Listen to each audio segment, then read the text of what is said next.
사도행전 6장 1절부터 4절까지의 말씀 함께 저희 합독하도록 하겠습니다.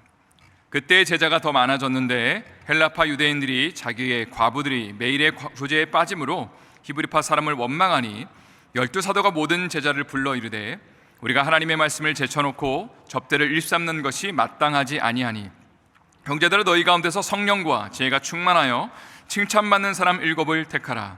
우리가 이 일을 그들에게 맡기고 우리는 오로지 기도하는 일과 말씀 사역에 힘쓰리라 하니. 하나님의 말씀입니다. 올해 1월 7일은 저에게는 참 의미 있는 날이었습니다. 왜냐하면 담임 목사가 되고 난 다음에 처음으로 주일 예배를 인도했기 때문입니다. 그날 오아시스 예배를 드리고 나서 소고기 묵국을 맛있게 먹고, 그리고 또 제가 담임 목사로서 처음으로 당회를 인도하였습니다. 이미 한 차례 나눴지만 우리 장로님들께서 참 감동된 것은 교회를 사랑하는 마음을 가지고 어떻게 교회를 더 섬길 수 있을까, 또 부족한 종을 어떻게 좀 더 서포트할 수 있을까를 고민하시는 그 모습에 큰 감동을 받았습니다. 또 이날 저희가 했던 것 중에 아주 중요한 것이 하나 있었는데요, 바로 항존직 직분자를 선출하기 위한 후보를 저희가 최종적으로 선발하는 일이었습니다. 사실 직분자를 선출할 때 염두에 둬야 될 것이 하나 있는데, 그것은 직분자를 선출하는 완전하고 완벽한 방법은 세상에는 존재하지 않는다는 것입니다. 최선을 다해서 우리가 주님이 기뻐하시는 사람을 선발한다고 하지만 항상 부족함이 있고 연약함이 있다는 것을 우리는 인정해야 합니다. 그러나 성경적인 기준을 가지고 하나님이 기뻐하시는 사람을 우리가 선발하기 위해서 최선을 다할 필요가 있음을 고백합니다.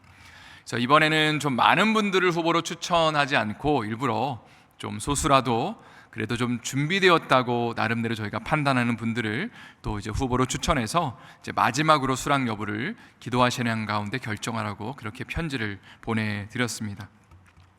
특별히 21일 기도회를 꼭 참석하시라고 권고를 드렸고요. 그리고 우리가 보통 그런 편지를 받으면 이런 생각을 하잖아요. 난 무조건 오케이야, 예스야.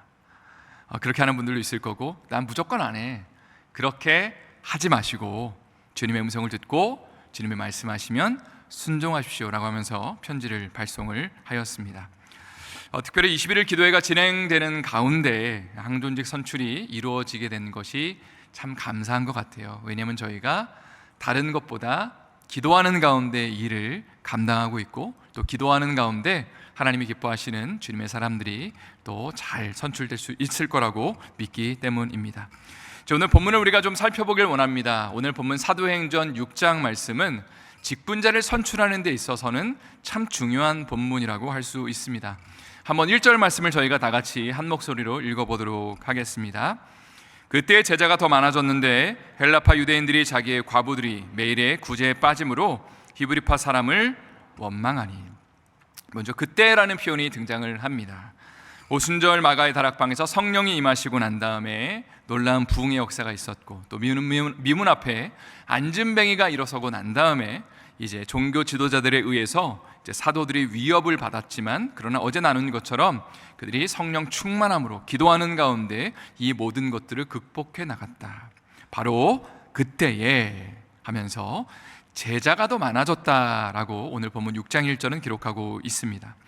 교회가 계속하여서 성장하고 부흥하였다는 것이죠. 그런데 바로 여기서 중요한 문제가 하나 발생하게 되는데, 바로 구제를 어떻게 해야 될 것이냐에 대한 문제가 발생하게 됩니다.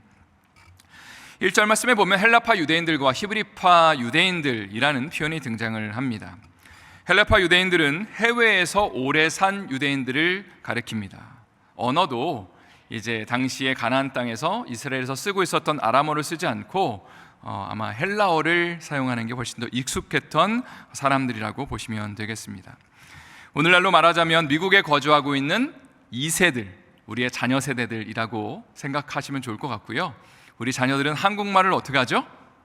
한국말 잘 못해요. 그리고 영어 잘해요. 이렇게 하면서 이제 아마 그 정도의 의사소통만 가능했던 그 사람들이 아마 오순절날 예루살렘을 방문하는 가운데 베드로의 설교를 듣고 그리고 회개하고 예수 앞에 돌아오며 그리스도의 제자로 헌신하면서 아마 고국으로 돌아가지 않고 지금 예루살렘에 머물고 있는 것처럼 보입니다. 그런 사람들이 바로 헬라파 유대인들입니다.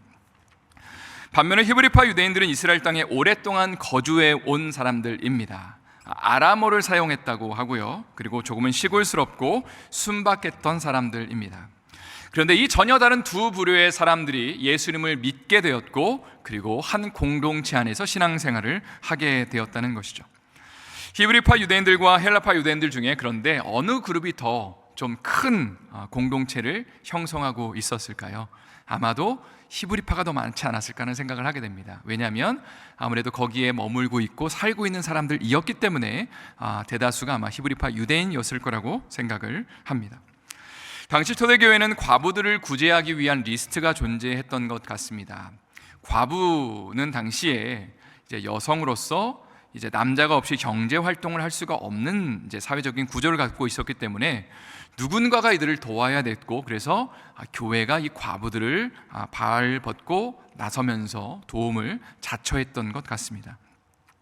또 과부들을 돕는 과정에서 자꾸 헬라파 과부들의 이름이 빠지는 것이 바로 오늘 본문의 배경입니다. 그리고 히브리파 유대인들을 원망하였다. 성도 여러분, 한번 곰곰이 생각해보면 이것은 초대교회에 발생한 아주 중요한 문제 중에 하나라고 볼 수 있습니다. 오늘날로 말하자면 교회 안에 두 개의 파가 존재한다고 여러분 한번 상상을 해보십시오. 언어와 문화와 사고 구조가 다른, 삶의 배경 자체가 완전히 다른 두 개의 그 다른 파가 존재하고 있는 사이에 계속해서 삐그덕삐그덕 되는 그 찰나에 결정적인 사건이 이제 발생하는 것이죠. 바로 헬라파 사람들이 구제 리스트에 빠지게 된 것입니다. 여러분, 화가 날까요? 화가 안 날까요? 물론 성령에 충만한 상태에 있었다면 뭐 한번 빠질 수도 있지 하면서 우리 잘 넣어달라고 요청을 하겠지만, 이제 은혜가 떨어지고 먹고 살기가 힘들고 삶이 정말 녹록치 않은 그 상황 가운데 쳐다보면, 그러면 화가 나고 이해가 안 되고, 아니 어떻게 교회가 이럴 수 있냐라고 하면서 이제 교회가 두 개로 쪼개질 수 있는 그런 위기 상황 가운데 지금 봉착하게 되었습니다. 그런데 사도들은 다음과 같은 결정을 내리게 됩니다. 오늘 본문의 2절 말씀인데요, 한번 다 같이 읽어보도록 하겠습니다. 12사도가 모든 제자를 불러 이르되 우리가 하나님의 말씀을 제쳐놓고 접대를 일삼는 것이 마땅하지 아니하니. 여기 보니까 12사도들이라는 표현이 등장하죠. 예수님과 3년 동안 동거동락했던 예수님의 제자들입니다. 그리고 이 12사도가 제자들을 불러 모았다. 모든 제자들을 불러 모았다. 여기서 무리가 아니라 제자라는 표현을 쓴 것이 참 인상적입니다. 그냥 예수님 믿는 게 그냥 좋고 은혜 받기 위해서 온 단순한 사람들이 아니라 주님의 음성 앞에 순종하고 복종하고 대가를 따르고 예수님을 온전히 섬기기로 결단한 그 모든 제자들을 불러놓고 이렇게 이야기했다는 것이죠.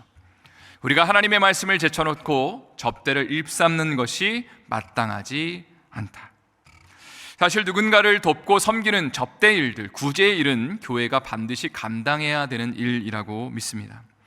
그러나 공동체를 이끌어야 되는 사도들의 입장에서 우선순위는 하나님의 말씀과 기도였습니다. 왜냐하면 말씀과 기도 자체가 중요한 것이 아니라 이런 것들을 통해서 하나님이 교회에 주신 고유한 사명을 감당해야 되는데, 그것이 무엇이냐면 그리스도의 증인된 삶을 살아내는 공동체, 사람이 기뻐하는 공동체가 아니라 하나님이 기뻐하시고 하나님의 영광이 가득한 공동체를 만들어내는 것이 사도들의 직무였고 부르심이었다는 것이죠.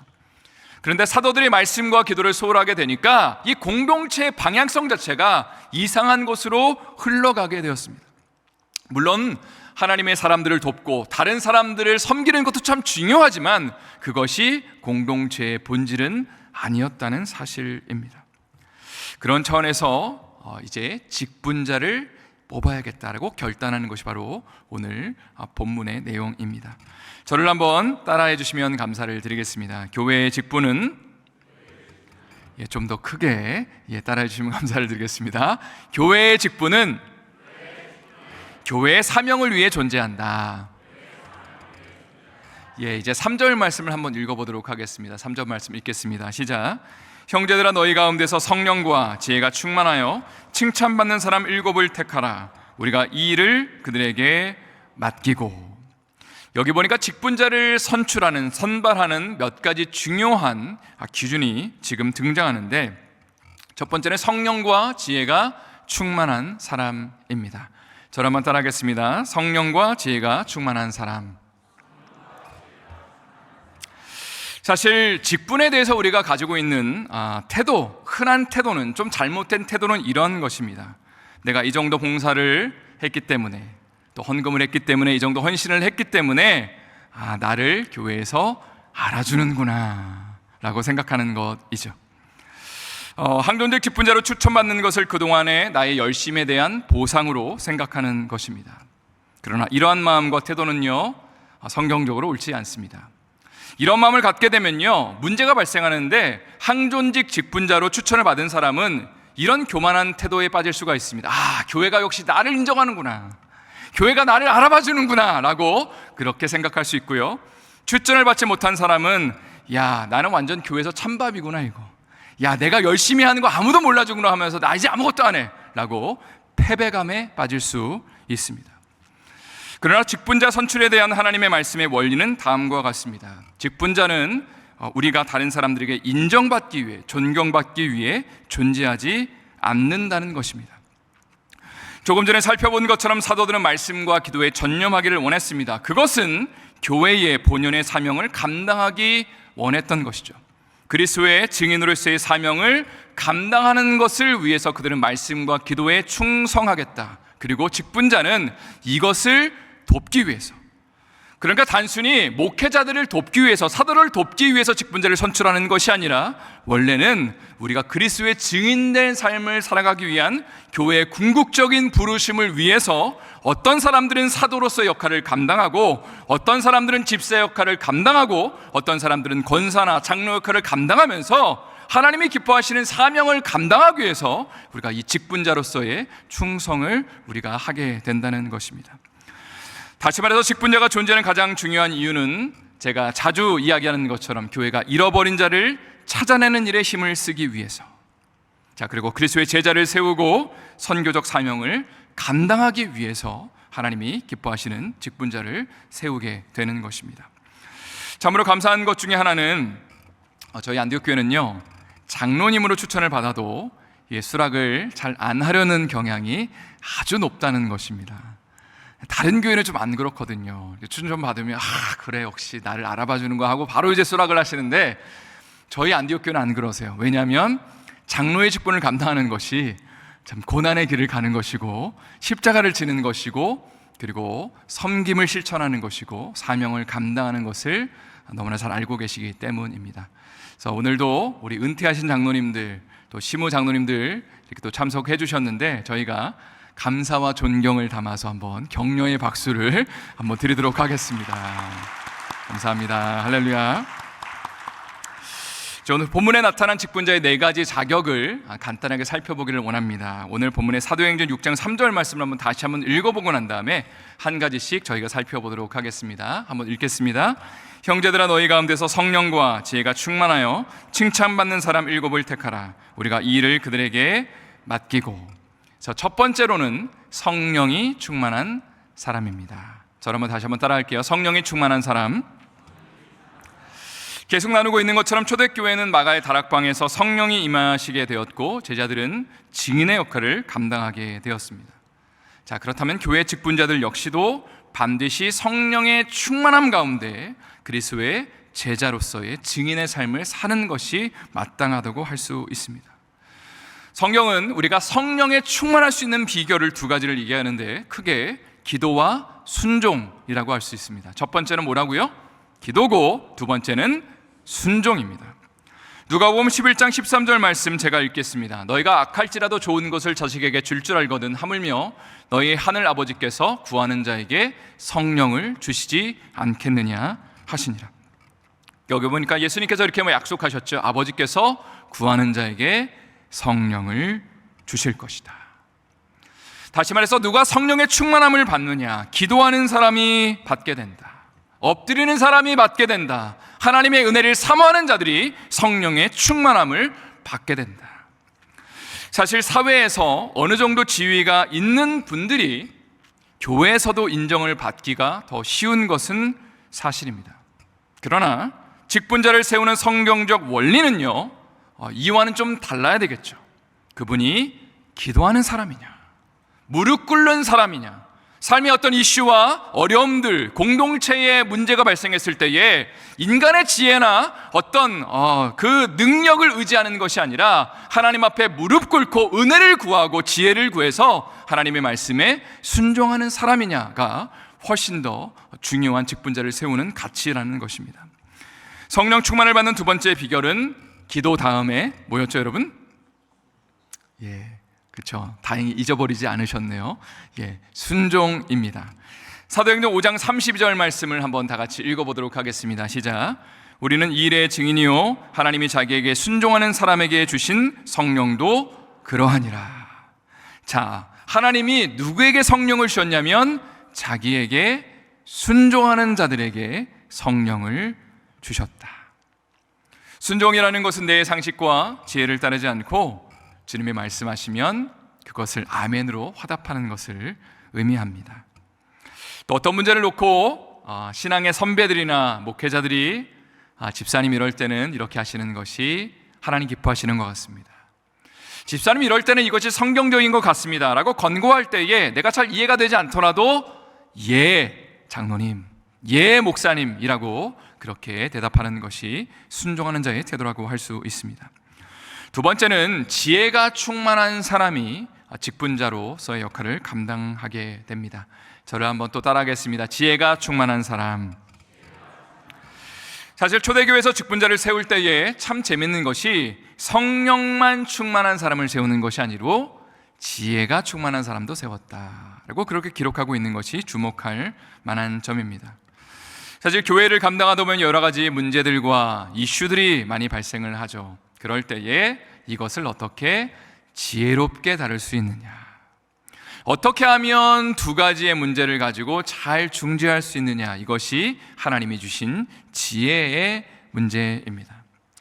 예수님은 이런 말씀을 하셨습니다. 비둘기처럼 너희가 순결하고 뱀처럼 지혜로워야 한다. 이것을 어떤 분들은 이렇게 구분을 하더라고요. 하나님 앞에서는 우리가 비둘기처럼 순결해야 된다. 순수하고 그리고 순결한 마음을 가지고 앞뒤 죄지 않고 머리 굴리지 않고 하나님 앞에서는, 말씀 앞에서는 순결함으로 반응해야 된다. 그러나 사람을 대할 때는, 다른 사람과의 관계의 문제에 있어서는 순수함만 가지고는 안 된다. 지혜가 필요하다. 하나님의 분별력이 필요하다라고 그렇게 이야기를 하였습니다. 세 번째로 직분자에게 갖춰야 될 덕목은 믿음이 충만해야 된다는 것입니다. 저를 한번 더 따라하겠습니다. 믿음이 충만한 사람. 앞에서 언급한 것처럼 주님의 일에는 지혜가 필요합니다. 그러나 그 지혜를 구하는 것이 인간적인 계산이나 논리를 의지한다는 의미는 아닙니다. 때로는 이해가 되지 않아도 기도하고 하나님이 말씀하시면 거기에 복종하고 순종하는 것, 믿음으로 반응하는 것이 하나님이 기뻐하시는 교회를 세우는 아주 중요한 원리입니다. 저는 이 부분이 참 중요하다고 믿습니다. 물론 교회는 인간적인 상식과 합리성을 따르는 것도 필요합니다. 이런 것들을 무시하게 되면 어떤 경우에는 광신 집단으로 매도가 될 수도 있기 때문입니다. 그러나 우리가 기억해야 될 것은 우리는 인간적인 논리나 지혜나 상식이나 합리성을 존중하지만 의지하지는 않는다는 것입니다. 왜냐하면 우리는 믿음으로 행하는 사람들이기 때문이죠. 때로는 인간적으로 우리가 판단하기에 이해가 안 될 수도 있고 때로는 상식적으로 보이지 않을 수도 있습니다. 그러나 기도하는 가운데 하나님의 말씀을 우리에게 주실 때에 우리의 마음이 하나님의 은혜 가운데 반응하는 자로서 주님이라고 고백하며 믿음으로 전진할 때에 하나님의 놀라운 은혜와 역사가 펼쳐지게 되는 것이고 하나님이 기뻐하시는 공동체가 세워지게 되기 때문입니다. 네 번째로는 다른 사람에게 칭찬받는 사람을 성경은 세웠다고 그렇게 기록합니다. 저를 한번 따라하겠습니다. 다른 사람에게 칭찬받는 사람. 앞에서 살펴본 것처럼 초대교회가 직분자를 선출한 근본적인 이유는요, 그리스도의 증인으로서의 사명을 감당하기 위함입니다. 그런데 직분자로서 증인의 삶을 살아야 되는데 교회 안에서는 너무나 일을 잘 감당하고 신실하게 사람들을 돌보는데 만약에 세상에서 증인의 삶을 잘 살지 못한다면, 빛과 소금의 역할을 가정에서 감당하지 못한다면, 또 직장에서 일터에서 감당하지 못한다면 이런 사람은 직분자의 역할을 충성스럽게 감당하지 못하는 것이죠. 그래서 디모데전서 4장 12절 말씀은 우리에게 이렇게 도전하고 있습니다. 제가 한번 읽어드릴게요. 오직 말과 행실과 사랑과 믿음과 정절에 있어서 믿는 자에게 본이 되어야 한다. 자, 마지막으로 이런 도전을 여러분에게 좀 드리면서 오늘 말씀을 마무리하고 싶습니다. 요즘에 각 부서들마다, 물론 모든 교회가 다 그렇고 저희 교회도 예외는 아닌 것 같습니다. 모든 부서들마다 사람이 없다, 이런 얘기를 참 많이 합니다. 어떤 경우에는 우리 부서가 지금 가장 급하니까 여기로 사람이 와야 된다라고 그렇게 우리가 급하게 하면서 사람을 또 리크루트하는 경우도 있습니다. 그러나 하나님의 직분자들과 봉사자들이 세워지는 기본적인 원리는요, 하나님의 은혜와 사랑이 흘러넘칠 때에 하나님이 주시는 그 자원하는 마음으로 섬기는 사람도 넘치게 되는 것입니다. 그런 차원에서 우리에게 참 중요한 것이, 하나님이 주시는 감동은 이거예요. 예배 때마다 하나님이 마치 영적인 잔치를 벌여주시고 배고프고 목마른 사람들을 향해서 이리로 와서 먹고 쉬라고 말씀하시는 그 마음의 감동을 참 많이 주십니다. 예배를 드릴 때마다 목마른 사람들이 이곳에 왔는데 먹을 음식이 하나도 없어서, 마실 물이 하나도 없어서 돌아가는 것이 아니라 하나님이 준비하신 그 풍성한 그 은혜, 그 충만한 은혜 가운데 모두가 기뻐하고 감사하고 감격하면서, 야, 오늘 먹을 게 너무 많구나, 야, 내가 배고팠는데 오늘 정말로 오늘 쓰지 맞았구나 하면서 영적인 충만한 은혜를 받고 나면 거기에 감격하고 감사해서 은혜가 흘러넘쳐서, 주님, 내가 이렇게 받은 사랑이 많은데 저도 좀 나눠야죠, 저도 좀 다른 사람을 섬겨야죠, 이렇게 반응하는 것이 바로 직분자와 봉사자를 세우는 성경적인 원리라는 것입니다. 성도, 우리가 모일 때마다 하나님의 은혜가 넘치는 예배를 드리기 위해서 우리가 그런데 해야 할 일이 한 가지 있습니다. 그것은 예배를 위해서 우리가 무릎 꿇고 기도하는 일일 것입니다. 코비드 때의 수요 찬양팀을 제가 2년 정도 인도를 했었습니다. 기억을 하시나요? 우리 수요 찬양팀은 그때가 참 은혜도 넘쳤지만 쉽지 않은 시간이었습니다. 왜냐하면 코비드다 보니까요, 이제 좀 여러 가지 사정에 의해서 찬양팀을 내려놓는 사람은 많지만 저 찬양팀 하겠다고 지원하는 사람은 하나도 없었기 때문입니다. 계속 이제 사람은 줄어가고 그 가운데 또 예배는 인도해야 되고 하는 그 가운데 제가 무엇을 위해서 하나님 앞에 좀 드릴 수 있을까를 고민을 하다가, 그때 제가 결단했던 것이, 이제 제가 하루에 한 끼 금식을 꽤 오래 했던 것 같습니다. 정말 한 6개월 정도로 했었는지, 어쨌든 그런 것을 하나 실천했었고요. 또 하나는 찬양팀이 연습하기 전에 30분 정도 먼저 이곳에 와서, 본당에 와서 저 자리에 앉아서, 방혜선 집사님이 앉으신 곳 정도 앉아서 제가 예배를 위해서 기도하는 시간, 중보하는 시간을 제가 한 1년 정도 가졌습니다. 기도할 때 하나님이 이런 감동을 주셨어요. 예배 때는요, 두 가지 부류의 성도님들이 이곳에 오십니다. 어떤 분들은 은혜 받을 준비를 하고 오십니다. 일찍 오셔서 기도하시고, 또 하루를 신실하게 주님의 제자로 살아가면서 이곳에 와서 은혜를 받고 가십니다. 그런데 많은 분들은요, 여러 가지 삶의 그 일들에 치이면서, 가족의 일들로 치이면서 허겁지겁 힘들고 어려운 상태에서 이곳에 오세요. 그런데 하나님이 저에게 주셨던 마음이, 찬양팀 한 분 한 분을 위해서도 기도하라고 하셨지만 그 예배자에 오는 그 준비되지 않은 분들을 위해서 중보하라는 마음을 부어주셨습니다. 아무것도 준비되지 않은 사람들, 마땅히 와서 은혜 받을 준비가 자격도 전혀 없는 사람들을 위해서 기도하라는 마음을 주셨고, 그들을 위해 기도하는 가운데 하나님이 이런 고백을 하게 하셨습니다. 그들이 받을 자격이 없지만 하나님, 오늘 주님이 준비하신 그 풍성한 은혜, 하나님의 그 영광스러운 것들을 오늘 충만히 맛보고 돌아가길 원합니다 라는 그 고백을 갖게 하셨고요, 그들을 위해서 정말 기도하는 가운데 하나님이 저의 마음을 뜨겁게 해주셨습니다.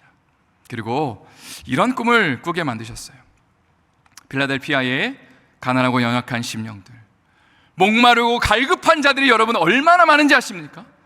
정말로 하나님 앞에 예배 한번 제대로 드려서 은혜 받고 싶은데 그 은혜를 맛볼 수가 없어서 방황하고 힘들고 믿음으로 살아가지 못하는, 좌절하고 무너지는 그 사람들이 이곳에 와서 하나님의 은혜를 받고 은혜의 충만함을 받고 그것으로 끝나는 것이 아니라 그리스도의 제자로서의 삶을 결단하고 내가 이제는 믿음으로 살겠습니다. 주님, 내가 세상의 눈으로 바라보지 않고 주님 기뻐하시는 거룩한 믿음의 시선을 가지고 내가 하루하루를 살아가겠습니다 결단하게 되고, 그리고 은혜가 충만히 흘러넘쳐서 이제는 나만 은혜 받는 것으로 끝나는 것이 아니라 누군가를 섬기는 삶, 나도 좀 누군가에게 받은 사랑을 좀 흘러보내고 나누는 삶, 그리고 하나님이 기뻐하시는 선교를 감당하는 삶을 살아가게 해달라고 그렇게 기도할 수 있게 되었다는 것이죠. 여러분의 삶 가운데 특별히 안디옥 교회가 정말로 감당해야 될 사명들이 바로 이런 것이라고 생각을 합니다. 그냥 단순히 많은 사람만 모이는 교회를 꿈꾸는 것이 아니라 이곳에 우리가 정말 예배를 드릴 때마다 하나님이 허락하시는 그 은혜의 그 충만한 그 영적인 양식들, 그 물이 흘러넘쳐서 갓난하고 갈급한 심령들이 은혜를 받고 정말로 하나님의 그 은혜 가운데 반응하고 그리스도의 제자로 헌신하고 선교적 사명을 감당하는 놀라운 역사가, 또 그 속에서 아름다운 봉사자들과 직분자들이 세워질 수 있기를 예수님의 이름으로 축원드립니다. 다시 한번 예수님의 이름으로 축원드립니다.